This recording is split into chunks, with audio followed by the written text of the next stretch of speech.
রাত কেটেছে স্বপ্নে বিভোর, দিন কেটেছে ভাবতে কতটা সময় লাগবে তোমার দিনের পথে নামতে, দিনের পথে নামতে। একটু আওয়াজ দিয়ে বলেন ঠিক আছে না নাই? হয়তো বলবেন হুজুর এত বড় একটা গ্রামে প্রতিদিন একদিন করে দাওয়াত দিই আপনাকে, আবারও দাওয়াতের রিওয়াজ। দাওয়াত এই দাওয়াত সেই দাওয়াত নয়, এই দাওয়াত হচ্ছে ইসলামের দাওয়াত, তাওহীদের দাওয়াত, কালেমার দাওয়াত। কথা বলেন ঠিক কিনা? দেশ থেকে না পালিয়ে প্রশাসনের হাতে যদি ধরাটা দিত, অন্তত তার কর্মীরা অন্তত আন্দোলন সংগ্রাম করে এটা বলতে পারতো জেলের তালা ভাঙবো, অমুককে আনবো। কিন্তু এমন কর্মকাণ্ড ঘটিয়েছে যে একটা ব্যানার ধরা দুইজন লোক পাওয়া যায় না তার মানে তার ব্যাপারে, তার সপক্ষে আন্দোলন করবার জন্য। এটা করেছেন জোরে বলেন কে? চিনে ফেলেছে। আপনি চরমোহনপুর দক্ষিণ পাড়ার ইমাম না? তো জি। ও হুজুর আসছে, একটু গোস্তগুলা বেশি করে দেন। গোস্ত বেশি করে দিল। আমার কাছে মনে হলো প্রায় 100 থেকে 150 গ্রাম ওজন বেশি দিয়েছে। আমি তো খুব খুশি। হুজুর গতকালকে কোরআন তেলাওয়াত করেছিলেন, আমার ব্যবস্থা ভালো হয়েছে। আজকে আপনি বাংলায় কি বলেন? খবরদার আর একবার বলবেন না। যদি বলেন, এই যে কবদাও দেখতেছেন তো, আপনার কল্লা কেটে দেব।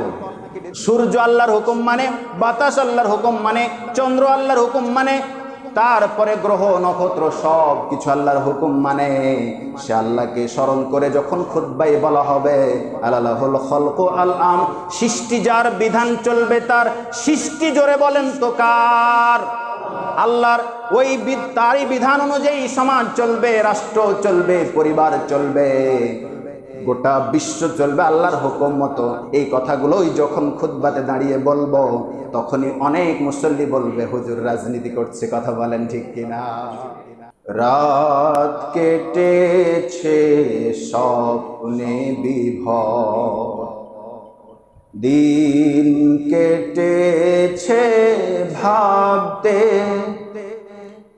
কতটা সময় লাগবে তোমার দিনের পথে নামতে, দিনের পথে নামতে। রাত কেটেছে স্বপ্নে বিভোর, দিন কেটেছে ভাবতে কতটা সময় লাগবে তোমার দিনের পথে নামতে, দিনের পথে নামতে। একটু আওয়াজ দিয়ে বলেন ঠিক আছে না নাই? আমরা প্রতিদিন রাত্রে ঘুমাই, কত স্বপ্ন দেখি। আগামীকাল সকালবেলায় আমার ব্যবসা এত টাকা দিয়ে ইনভেস্ট করতে হবে, এত টাকার মালামাল কিনবো, এত টাকা লাভ হবে, অথবা গাড়িতে চড়ে বাড়ি যাব, এই করব সেই করব, সন্তানকে এটা বানাবো, মেয়েটাকে এটা বানাবো। এভাবে করে স্বপ্ন দেখতে দেখতে দেখতে দেখতে জীবনের শেষ হয়ে গেল। প্রতিদিন শুধু দুনিয়া নিয়ে স্বপ্ন নিয়েই যাচ্ছি, দেখেই যাচ্ছি, আর দিন কেটে যাচ্ছে ভাবতে ভাবতে কি করব কি করব কি করব। কবি বলছেন, রাত কাটালা স্বপ্নে বিভোর হয়ে, দিন কাটালা ভাবতে ভাবতে, আর কতটা সময় লাগবে তোমার দিনের পথে নামতে। এখনই কি তোমার সময় হয় নাই? দিনের পথে নামার এখনো কি সময় হয় নাই? কবি আমাদেরকে কথাগুলো দিয়ে সতর্ক করছেন। কথা বলেন ঠিক কিনা? দিনের পথে নামা দরকার আছে না নেই? কেন নামবেন না? কেন নামবেন না? আদম আলাইহিস সালাম পৃথিবীর প্রথম মানব হওয়ার কারণে তার জামানায় তার জাতির লোকেরা কম থাকার কারণে বা না থাকার কারণে তেমন মানুষকে ওই জাতিদের তার অনুসারীদেরকে দাওয়াত দিতে পারে না। কিন্তু বাকি যত নবী রাসূল পৃথিবীতে এসেছেন সব নবীদেরই একটা টার্গেট ছিল, সেটি হচ্ছে দাওয়াত। সম্মানিত হাজরিন, আনি'বুদুল্লাহ ওয়াজতানিবুত তাগুত। আল্লাহ পাক প্রত্যেক নবী এবং রাসূলকে যে মিশন এবং ভিশন, আমরা বাংলায় যেটা বুঝি দায়িত্ব, যে দায়িত্ব এবং কর্মসূচি দিয়ে পাঠিয়েছিলেন, হে নবী হে রাসূলগণ শোনো, তোমাদের দায়িত্ব হচ্ছে একটাই, সেটা হচ্ছে আনি'বুদুল্লাহ, আমার দাসত্ব করতে হবে, গোলামি করতে হবে, আমার হুকুম মানতে হবে। এজন্য আমি তোমাদেরকে প্রেরণ করলাম। সাথে সাথে ওয়াজতানিবুত তাগুত, তাগুত তথা শয়তানের পথ থেকে ফিরে আসতে হবে। এটি ছিল সমগ্র নবী এবং রাসূলের স্লোগান, দাওয়াত। আওয়াজ দিয়ে বলেন আল্লাহু আকবার। আমরা অন্ততটুকু এটুকু বুঝতে পারলাম অন্তত যে যত নবী এবং রাসূল এসেছিলেন সবার মিশন এবং ভিশন ছিল দাওয়াতি কাজ। হয়তো বলবেন হুজুর, এত বড় একটা গ্রামে প্রতিদিন একদিন করে দাওয়াত দিই আপনাকে, আবারও দাওয়াতের রিওয়াজ। দাওয়াত এই দাওয়াত সেই দাওয়াত নয়। এই দাওয়াত হচ্ছে ইসলামের দাওয়াত, তাওহীদের দাওয়াত, কালেমার দাওয়াত। কথা বলেন ঠিক কিনা? এই দাওয়াতটা হচ্ছে বিপদগামী মানুষকে সঠিক পথে নিয়ে আসার দাওয়াত, বিপদগামী মানুষকে সঠিক রাস্তা দেখার দাওয়াত, জাহান্নামী মানুষগুলোকে জান্নাতি করার দাওয়াত। এই দাওয়াত সেই দাওয়াত যেই দাওয়াত দিতে নবী রাসূলদেরকে আল্লাহ হুকুম করেছিলেন। সম্মানিত হাজরিন, আমরা অনেক সময় নিজেরা কিছুই করি না, কিন্তু মানুষকে খোঁচা মারি। ওই ব্যক্তিটা কি করছে, ওই দল কি করছে, ওই গোষ্ঠী কি করছে, ওই বংশ কি করছে, এটা তো ওর দায়িত্ব, এটা তো তার দায়িত্ব, এটা তো অমুকের দায়িত্ব। দায়িত্ব বলতে বলতে নিজের জীবনের সব বয়সটুকু শেষ করে দিলাম। অথচ হাদিসে এসেছে সবাই দায়িত্বশীল, কুল্লুকুম রাঈন, সবাই দায়িত্বশীল। দায়িত্বের ব্যাপারে আল্লাহ পাক আমাদেরকে জবাবদিহি করতে হবে। সবাই আমরা দায়িত্বশীল, অথচ নিজের দায়িত্বটা অবহেলা করে নিজের দায়িত্ব যা আল্লাহ আমাদেরকে দিয়ে পাঠিয়েছেন সেটা ভুলে গিয়ে অনেক কিছুই আমরা অনেকের উপরে তুলে দেই, যে এটা ওর দায়িত্ব, এটা তার দায়িত্ব, এটা ওর দায়িত্ব। সম্মানিত হাজরিন, সম্মানিত উপস্থিতি, দাওয়াত আমাদের সবাইকে দিতে হবে। ইসলামের পক্ষে, কোরআনের পক্ষে, তাওহীদের পক্ষে আমাদের কম বেশি সবাইকে দাওয়াত দিতে হবে। গত কয়েকদিন আগে আমাদের অঞ্চলে এক আমারই বন্ধুবর বিয়ে করেছেন। বিয়ে করার পরে গ্রাম্য মানুষ তো তার নতুন বউকে তার দাদা শ্বশুর এসে জিজ্ঞেস করতেছে, আপু আমার কিন্তু একটা দাদা ভাই চাই, মানে আমার পোতা চাই। তখন নতুন বৌমা বলতেছে মুচকি হেসে, আল্লাহ যদি চান তো হবে। কিছুক্ষণ যেতে না যেতেই তার স্বামীর বোন, তার মানে তারকে ননদ এসে বলতেছে, ভাবি আমার কিন্তু একটা ভাতিজি চাই, আমাদের বংশে কারো মেয়ে নেই, একটা ভাতিজি চাই। আবার মুচকি হেসে নতুন বউ বলল, টেনশন করবেন না, আমাকে একটু সময় দেন, আল্লাহ যদি চান তো হবে। কিছুক্ষণ যেতে না যেতেই তার আর একটা আত্মীয় এসে বলতেছে আমি এটা চাই। একজন একজন করে যার যেটা চাওয়া, কেউ চাই ছেলে, কেউ চাই মেয়ে, একটা দুটা না, এক একজন এক একভাবে এসে বারবার শুধু বলে নতুন বউকে যে আমার ছেলে চাই কিংবা মেয়ে চাই, মানে ছেলে মেয়ে যার যেটা চাওয়ার ইচ্ছে সে চায়। নতুন বউ বলতেছে আপনারা কি একটু থামবেন, আজকেই বিয়ে হলো আর আজকেই আপনাদেরকে আমি ছেলে কিংবা মেয়ে হাতে তুলে দিতে পারবো? সময় তো একটু দিতে হবে, কথা বলেন ঠিক কিনা? সময় তো একটু দিতে হবে, মিনিমাম 10 মাস 10 দিন তো আমাদের সময় দেবেন, তারপর না হয় দেখা যাবে। আমি কথা দিয়ে বুঝলাম আমরা যারা অনেক সময় ভাবি যে কই এতদিন ধরে ইসলামী আন্দোলন করতেছে কিছুই তো দেখতে পেলাম না, এতদিন ধরে দাওয়াতি কাজ করতেছে মানুষের ঘরে ঘরে, কই এখন পর্যন্ত কোনো রেজাল্টই নেই, এটা নাই সেটা নাই, এটা নাই সেটা নাই, দেখতে দেখতে দেখতে দেখতে সময় পার করে দিচ্ছে সে। আসলে তো একটু সময় দিতে হবে, আসলেই তো একটু সময় দিতে হবে। কেন সময় দিবেন না? আদম আলাইহিস সালাম থেকে শুরু করে যত নবী রাসূল পৃথিবীতে এসেছেন, এত ধৈর্য এত পরীক্ষা তারা দিয়েছে যার তুলনায় আমি আপনি কিছুই করতে পারি না, কথা বলেন ঠিক কিনা? ইয়া আইয়ুহাল্লাযিনা আমানুস্তাঈনু বিস-সাবরি ওয়াস-সালাহ ইন্নাল্লাহা মা'আস-সাবিরিন। আল্লাহ বলেছেন আমি তোমরা আমার কাছে নামাজ এবং ধৈর্যের মাধ্যমে পরীক্ষা দাও, সাহায্য চাও, সাহায্য চাও, অবশ্যই আমি ধৈর্যশীলদের সাথে আছি। ধৈর্য ধারণ করতে হবে, একটু সময় দিতে হবে, অন্তত 10 মাস 10 দিন। এটা দিয়ে বুঝাতে চাইলাম যখন বাংলাদেশে অনেক কিছুর পরিবর্তন হয়েছে, আমরা অতি শীঘ্রই যদি আল্লাহ চায়, দুনিয়ার কোনো মানুষের ক্ষমতা নয়।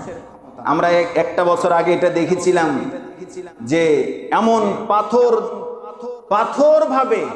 পাথর দল সাপোর্ট ভাবে, মানে এমন ভাবে চতুর্দিক বেষ্টনী করে তারা পরিকল্পনা নিয়ে সমাজকে সাজিয়েছিল, রাষ্ট্রকে সাজিয়েছিল, যার সাহায্যেই করুক না কেন এমন ভাবে সাজিয়েছিল যেন পাথরকে নড়া সম্ভব হলেও এদেরকে নড়া সম্ভব হবে না, এমন কঠিন জগদ্দল পাথর হয়ে বসেছিল। কিন্তু আমার আল্লাহ চাইলেন ছাত্রদেরকে দিয়ে এই দুনিয়া থেকে, এই দেশ থেকে তাদেরকে বিদায় করতে, কথা বলেন ঠিক কিনা? কথা বলেন ঠিক কিনা? অতএব সময় সাপেক্ষে আল্লাহ যদি চান, এটা শুধু ছাত্রদের মাধ্যমে আল্লাহ করেছেন। কখনো বিজয় দিয়েছেন আবাবিল দিয়ে, কখনো বিজয় দিয়েছেন মুসাকে দিয়ে, মশা, আবার কখনো কি অন্যভাবে বিজয় দান করেছেন। এটা তার হুকুম, তার ইচ্ছা, কাকে কিভাবে কখন বিজয় দান করবে, কিভাবে দিবে, সেটা আল্লাহ পাক ছাড়া কেউ ভাবতে পারে না। এমনও হতে পারতো, এমনও করতে পারতো, দেশ থেকে না পালিয়ে প্রশাসনের হাতে যদি ধরাটা দিত, অন্তত তার কর্মীরা অন্তত আন্দোলন সংগ্রাম করে এটা বলতে পারতো জেলের তালা ভাঙবো, অমুককে আনবো, ইত্যাদি ইত্যাদি আন্দোলন সংগ্রাম করে হয়তো বের করে করে আনতে পারত। কিন্তু এমন কর্মকাণ্ড ঘটিয়েছে যে একটা ব্যানার ধরা 2 জন লোক পাওয়া যায় না তার ব্যাপারে, তার সপক্ষে আন্দোলন করবার জন্য। এটা করেছেন, জোরে বলেন কে? জোরে বলেন কে? কুরবানির গোশত খেয়ে কি গলার পানি শুকিয়ে গেছে? জোরে বলেন কে? সম্মানিত হাজিরিন, এই জন্য দাওয়াতি কাজ করতেই থাকতে হবে। বিজয় দেওয়ার মালিক, জোরে বলেন কে? আল্লাহ। আমি একটু ভূমিকায় কয়েকটা কথা বললাম। আর একটা কথা আপনাদেরকে বলি, আরো কিছুদিন আগে আশেপাশে গত ঈদে, মানে এই কুরবানির ঈদে না, গত রোজার ঈদে, এই রোজার ঈদে আর কি, গত 2 মাস আগে পত্র অঞ্চল থেকে আমি বাসা থেকে ফোন দিলাম মা, যে বাবা এই পারো তো, বাজার থেকে তো আসছো, তাহলে গরুর গোশত পেলে নিয়ে আসো তো। তেমন ব্যবস্থা নেই। আশেপাশে কোনো এক দোকানে আমি মাত্র 1 কেজি গোশত কিনেছি, গোশত গরুর। আমাকে দেখে চিনে ফেলেছে, আপনি চরমোহনপুর দক্ষিণ পাড়ার ইমাম না? তো জি। ও হুজুর আসছে, একটু গোশতগুলা বেশি করে দেন। গোশত বেশি করে দিল। আমার কাছে মনে হলো প্রায় 100 থেকে 150 গ্রাম ওজন বেশি দিয়েছে। আমি তো খুব খুশি, এলাকার মানুষ কত আমাকে সম্মান করছে। কোন অঞ্চলের মানুষ, কোন ব্যক্তি, কোনো কিছুই বলছি না, বাস্তব সত্য কথা বলছি। আমি তখন বাসায় গেলাম, বাসায় যেয়ে আমার কেন যেন মনে হলো যদি আমাকেই এত বেশি দেয়, আরো দু একটা হুজুর গেলে তো আর ব্যবসায়ী উঠে যাওয়ার কথা। বাসায় যাওয়ার আগেই কি বলে পাইকড়তলা, আঙ্গেড়াপাড়া পাইকড়তলা মোড়ে আমি যে আবার গোষ্ঠটাকে মাপলাম। এই অঞ্চল থেকে এই রাস্তা কতটুকু দূরত্ব, আমি যে দেখতেছি 850 গ্রাম ওজন। বাস্তব কথা বলতেছি, মাত্র 850 গ্রাম ওজন। তাহলে বেশি দিয়েছিল 1 থেকে 150 গ্রাম, আরো কম হলো 150 গ্রাম, প্রায় 300 গ্রাম কম ওর ওজন মতে। কথা বলেন ঠিক কিনা? আর যদি সঠিক ওজনটাও হতো তাহলে কত ওজন কম? 150 গ্রাম কম। আমি বাসায় গেলাম, বাসায় মা গোস্তগুলো, আমি তো লাড়ি নাই, জাড়ি নাই, আমি ইমাম সাহেব মানুষ, কেন আমি গোস্ত বেচতে যাবো? জাস্ট পরিচয় দিয়েছি, এটাই তো যথেষ্ট। মেজো ভাই এবং মা দেখে বলতেছে এগুলো গোস্ত না চরম? 850 গ্রাম ওজনের গোস্ত দিয়েছে, তাও গোস্ত বা হাড্ডি দিলে ভালো লাগতো, প্রায় অর্ধেকটাই চরমে ভর্তি। সেদিনের ঈদটা কেমন কেটেছে, খুব কষ্টকর একটা বিষয়। তো এরকম ঘটনা যখন ঘটলো, তখন আমার একটা কথা মনে পড়লো। আমারই এক ওস্তাদ এভাবে গল্প করতো, তার অঞ্চলে একজন এরকম গোস্তওয়ালা কম দিয়েছে, তখন পরবর্তীতে ওই ইমাম সাহেব ওই কসাইয়ের কাছে চলে গেছেন, যে মুখে তেমন কিছু বলে না, তার পাশে যে বলতেছে। এবার নতুন করে গরু জবাই করতেছে, তো গরু জবাই করছে, মানুষকে যাতে করে না ঠগায়, সে কোরআন তেলাওয়াত শুরু করেছে। ওয়াকিমুল ওয়াজনা বিল কিসতি ওয়ালা তুখসিরুল মিজান, ওয়াকিমুল ওয়াজনা বিল কিসতি ওয়ালা তুখসিরুল মিজান, ওয়াকিমুল ওয়াজনা বিল কিসতি ওয়ালা তুখসিরুল মিজান। কোরআনের একটাই শুধু আয়াত, সূরা রহমানের কয়েকটা পরে আয়াত যে আছে, এই আয়াতটা বারবার তেলাওয়াত করছেন, অন্য কোনো আয়াত না, শুধু এটাই। ইমাম সাহেবের কণ্ঠে এরকম তেলাওয়াত শুনে ওই দিনের ওই কসাই দিয়ে ভাবতেছে, হুজুর আপনি আজকে আবার এসেছেন, গোস্ত লাগবে? না, গোস্ত লাগবে না তো কি বলছেন? লাগছে কোরআন তেলাওয়াত করতেছেন, মনে হচ্ছে সুর তেলাওয়াতের লেহানটা দেখে তো মনে হচ্ছে আপনি তেলাওয়াত করতেছেন। বসেন, এই যে টুল, আমার টুলটা নিয়ে বসেন, যতক্ষণ আমি ব্যবসা করব আপনি কোরআন তেলাওয়াত করবেন, এমনিতে আল্লাহ বরকত দান করবেন। আচ্ছা ঠিক আছে, ভালো কথা। তিনি কোরআন তেলাওয়াত করতেই থাকলেন। ওয়াকিমুল ওয়াজনা বিল কিসতি ওয়ালা তুখসিরুল মিজান, ওয়াকিমুল ওয়াজনা বিল কিসতি ওয়ালা তুখসিরুল মিজান, তেলাওয়াত করতেই আছে। সবাই তুমুল আকৃতিতে সব গোস্ত নিচে বলতেছে, হুজুর অনেক আপনাকে মোবারকবাদ, অনেক ধন্যবাদ আপনাকে, যে আপনার কোরআন তেলাওয়াত শুনে মানুষ জুটে গেল, কোরআন তেলাওয়াত শুনে মানুষ আমার গোস্ত নিল, আমার ব্যবসা ভালোই গেল। আচ্ছা, পরের দিন নতুন ভাবে আর একটা গরু জবাই করছে।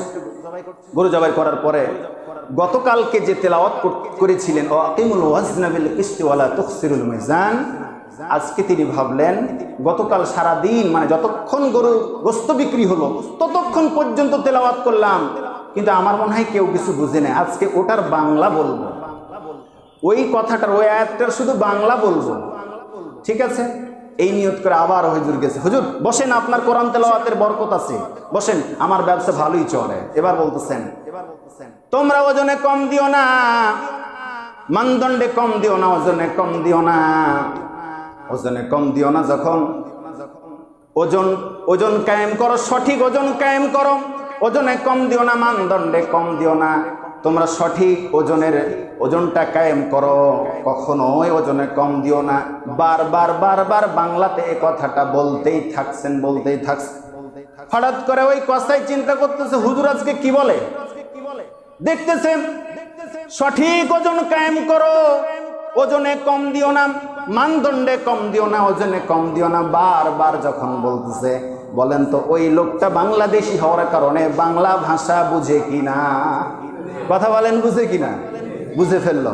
হুজুর গতকালকে কোরআন তেলাওয়াত করেছিলেন, আমার ব্যবসা ভালো হয়েছে, আজকে আপনি বাংলায় কি বলেন? খবরদার আর একবার বলবেন না, যদি বলেন এই যে কবদাও দেখতেছেন তো, আপনার কল্লা কেটে দেব। সম্মানিত হাজিরিন, বলেন তো ইমাম সাহেব আগের দিন যে আয়াতটা তেলাওয়াত করেছে ওই আয়াতেরই অর্থ এটা কিনা? কথা বলেন, এটাই কিনা? তার মানে আরবিতে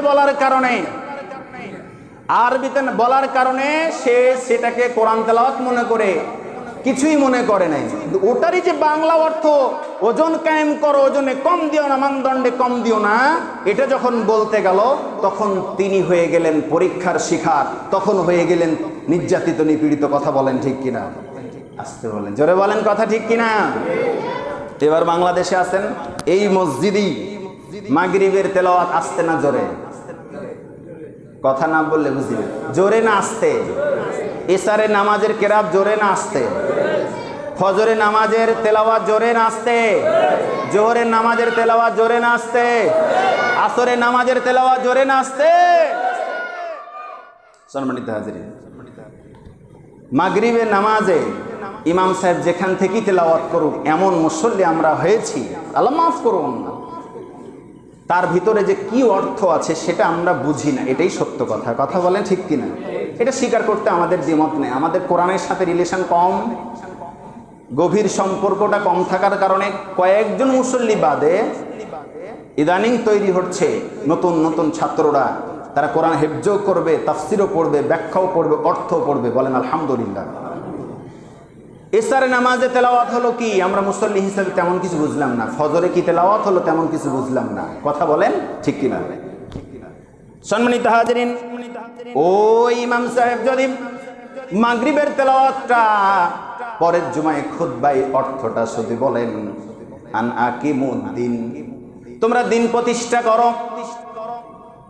তোমরা দিন প্রতিষ্ঠা করো, তোমরা পরস্পর বিচ্ছিন্ন হয়ে যায় না। ওয়াতাসিমু বিহাবলিল্লাহি জামিআন ওয়া লা তাফাররাকু, তোমরা সবাই মিলে ঐক্যবদ্ধ হয়ে আল্লাহর রজ্জুকে আঁকড়ে ধরো, বিচ্ছিন্ন হয়ে যেও না। শুধু তাই নয়, দিনের ব্যাপারে নতুন কিছু ঢুকিয়ে দেওয়া যাবে না, বাড়াবাড়ি করা যাবে না। লা ইকরাহা ফিদ্দিন, কোরআন তেলাওয়াত ইমাম সাহেব মাগরিবে করলো, এশারে করলো, ফজরে করলো, আলালাহুল খালকু ওয়াল আম, সৃষ্টি যার বিধান চলবে তার, এগুলো কোরআনের কথা আছে না নাই? কথা বলেন আছে না নাই? মাঝে মাঝেই তেলাওয়াত করি, ইয়া আইয়ুহাল্লাযিনা আমানুত্তাকুল্লাহা হাক্কা তুকাতিহি ওয়া লা তামুতুন্না ইল্লা ওয়া আনতুম মুসলিমুন।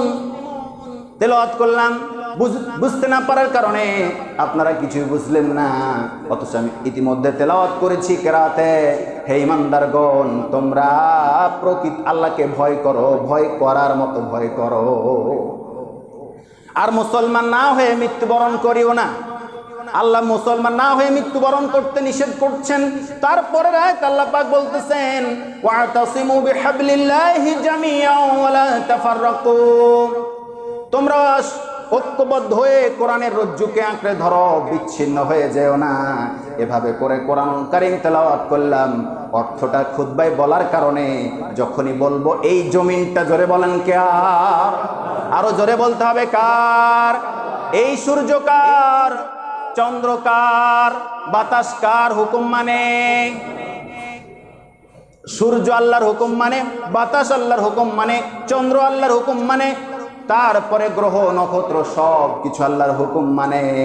সে আল্লাহকে স্মরণ করে যখন খুতবায় বলা হবে আলালাহুল খালকু আল আম, সৃষ্টি যার বিধান চলবে তার, সৃষ্টি জোরে বলেন তো কার?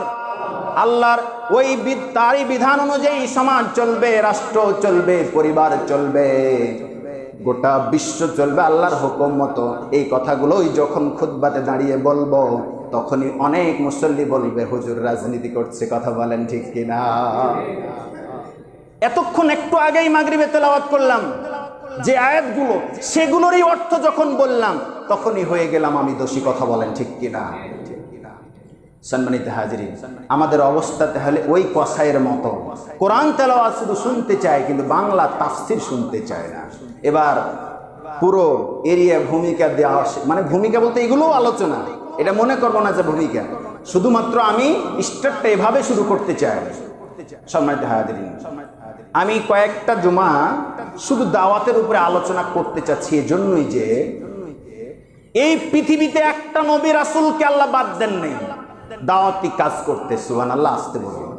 চিন্তা করে দেখেন, দাওয়াতের এই কাজটা এতটাই গুরুত্বপূর্ণ, এতটাই ইম্পর্টেন্ট, এতটাই জরুরি যে এমন একজন নবী, সম্ভবত দুইজন নবীর কথা এসেছে, আদম আলাইহিস সালাম আর অন্য আরেকজন নবী, না নূহ আলাইহিস সালাম তো কঠিন পরীক্ষা দিয়েছেন, আরেকজন সম্ভবত আমার এই মুহূর্তে মনে পড়ছে না। তাহলে দুইজন নবী ব্যতীত যত নবী পৃথিবীতে এসেছেন, রাসূল পৃথিবীতে এসেছেন, সকলেরই একটা টার্গেট ছিল দাওয়াতি কাজ।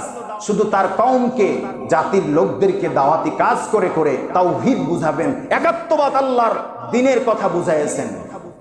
যারা মেনেছে আলহামদুলিল্লাহ, যারা মানতে পারে নাই তারপর আলহামদুলিল্লাহ, কারণ নবী হিসেবে তিনি ব্যর্থ হন নাই। বলেন সুবহানাল্লাহ।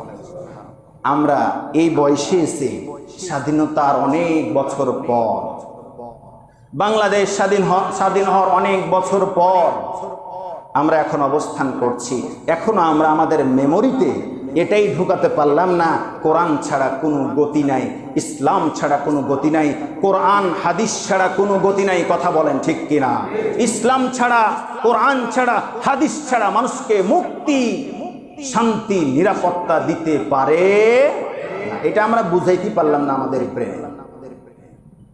সম্মানিত হাজিরিন, কোরআনের দাওয়াত, ইসলামের দাওয়াত কি জিনিস বুঝেছিলেন শহীদ হাসান আল বান্না। এ পথে চলে আসার কারণে তাকে পরীক্ষা দিতে হয়েছে, কালেমার দাওয়াত দেওয়ার কারণে দিন প্রতিষ্ঠার আন্দোলন করতে গিয়ে নির্যাতন, নিপীড়ন সহ্য করতে হয়েছে। কথা বলেন ঠিক কিনা? এই দাওয়াতি কাজ করতে গিয়ে কোরআনের পাখি আল্লামা সাঈদী 1 বছর নয়, 2 বছর নয়, 13 বছর ধরে জালেমের কারাগারে বন্দী হয়ে মানবতার জীবন যাপন করেছে। কথা বলেন ঠিক কিনা? এই দাওয়াতি কাজটা তারা বুঝলো, শুধু তাই নয়, যুগ শ্রেষ্ঠ আলেম তাকে বলা হয় কোরআনের পাখি আল্লামা সাঈদী বুঝলো দ্বীনের দাওয়াত কতটা গুরুত্বপূর্ণ, এই দলে থেকে কিভাবে দাওয়াতি কাজ করা যায় তিনি বুঝতে পারলেন মর্মটা। কিন্তু আমি ছোট্ট জ্ঞানে, ক্ষুদ্র জ্ঞানে নিজেকে পরিবর্তন করতে পারলাম না, বুঝাতে পারলাম না। আল্লাহ রাব্বুল আলামিন বলেন, ওয়ালতাকুম মিনকুম উম্মাতুন ইয়াদউনা ইলাল খায়র, তোমাদের মধ্যে এমন একটা দল থাকবে। হয়তো মনে করতেছেন হুজুর কি বলেন, দলের কথাও কোরআনে আছে। বিশ্বাস করুন, কোরআন এমন একটা কিতাব, যেই কিতাবের মধ্যে রান্নাঘর থেকে শুরু করে বঙ্গভবন পর্যন্ত, সংসদ ভবন পর্যন্ত কিভাবে পরিচালিত হবে তার পুঙ্খানু সব কথাগুলো বলে দিয়েছেন। বলেন সুবহানাল্লাহ। সব কথা কোরআনে আছে। দলের কথাও আল্লাহ বলে দিয়েছেন, যেমন তেমন দল করবা না। আজকে সিদ্ধান্ত নেন, কোরআন যেই দলের কথা বলেছে সেই দল ছাড়া আর কোন দল করব, সিদ্ধান্ত নিতে পারি? বলেন নিতে পারি? কোরআনের কথাটাই হচ্ছে সবচেয়ে চূড়ান্ত কথা। ওয়ালতাকুম মিনকুম উম্মাতুন ইয়াদউনা ইলাল খায়র, ওয়ালতাকুম মিনকুম উম্মাত, আল্লাহ পাক বলেন তোমাদের মধ্যে এমন একটা দল থাকতে হবে, জাতি থাকতে হবে, গোষ্ঠী থাকতে হবে, যারা আমি আল্লাহর দিকে ডাকবে। সুবহানাল্লাহ বলেন। অর্থাৎ সৎ কাজের আদেশ দিবে, অসৎ কাজ থেকে নিষেধ করবে, এমন একটা দল বেছে নিতে আল্লাহ সুবহানাহু ওয়া তাআলা বলেছেন। বলেন সুবহানাল্লাহ। তাহলে আপনি যেই দল করেন, যেই দলের দাওয়াত দেন মানুষকে, সেই দলটা কি ভালো কাজের আদেশ দেয়, অসৎ কাজ থেকে ফিরিয়ে রাখে? যদি এইটার সাথে মিল থাকে বুঝতে হবে আপনি সঠিক দলের মধ্যে আছেন। আর যদি এই দলের ভিতরে সৎ কাজের আদেশ, অসৎ কাজের নিষেধের কর্মসূচি না থাকে, মনে করতে হবে আপনি তাগুত তথা শয়তানের দল এখনো করে যাচ্ছেন। কথা বলেন ঠিক কিনা? সম্মানিত হাজিরিন, এই দলের সঠিক দলটা আল্লামা সাঈদী বুঝে নিলেন, নিজের জীবন, যৌবন, মরণকে সব কিছু সঁপে দিলেন। কথা বলেন ঠিক কিনা? এই দল তিনি চিনলেন, শুধু তাই নয়, চিনতে পারলেন যুগশ্রেষ্ঠ আলেম মুফতি আমির হামজা। কথা বলেন ঠিক কিনা? এই দল তিনি বুঝলেন, এই দলের কর্মসূচি বুঝে তিনি দাওয়াতি কাজ এখনো করে যাচ্ছেন। বুঝলেন ডক্টর মিজানুর রহমান আজহারি, বুঝলেন শেখ আহমদুল্লাহ, বুঝলেন দেশের অনেক খ্যাতনামা আলেম, কিন্তু আমি আপনি তফজুল মার্কা লোক এখনো সেই দলকে চিনতেই পারলাম না। কথা বলেন ঠিক কিনা? আসতে বলবেন না, জোরে বলেন ঠিক কিনা? এখনো সময় আছে।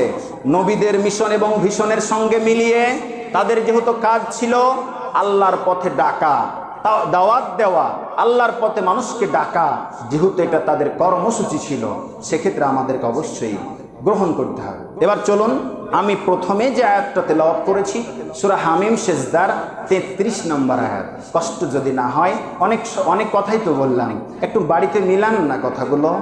আমি যে আয়াতটা তেলাওয়াত করেছি শুরুতে, সেখানে আল্লাহ কি বলছেন? সূরা হামিম সেজদার কত নম্বর আয়াত? 33 নম্বর আয়াত। ওয়ামান আহসানু কাওলাম মিম্মান দাআ ইলাল্লাহি ওয়া আমিলা সালিহা ওয়া ক্বালা ইন্নানি মিনাল মুসলিমিন। বলেন আল্লাহু আকবার।